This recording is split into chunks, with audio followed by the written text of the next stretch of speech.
యాకోబు చక్కగా చెప్తున్నాడు, పాపులారా దేవుని యొద్దకు రండి. ఏం చేయమంటున్నాడు? మీ చేతులను కడగనండి. డబుల్ మైండెడ్ దేవుడు డబుల్ మైండెడ్ ఒక్క రోజు కూడా ఆశీర్వాదించడు.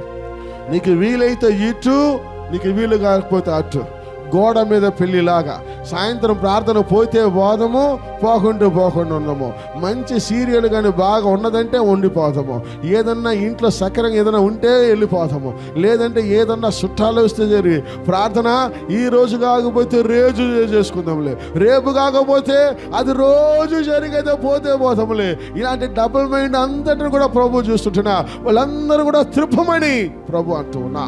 ఈరోజు నువ్వు ఎంత ఘోర పాపి అయినా, రహస్యమైన పాపం నీలో ఉన్నా, ఎంత ఘోరమైన పాపం నిన్ను ముడుచుకున్నా, కపటపు ముద్దుతో యేసయ్యను ఇతరులకు అమ్మకుండా దేవుని దగ్గరగా ఎలాగైతే తప్పిపోయిన కుమారుడు వచ్చి దేవుని ప్రేమను పొందుకున్నాడు, అరితను దేవుని ప్రేమను పొందుకొని నువ్వు ముద్దు పెట్టించుకోగలిగితే నిజములని నీ జీవితము రమ్యముగా ధన్యగా పరలోకానికి చేర్చబడును గాక.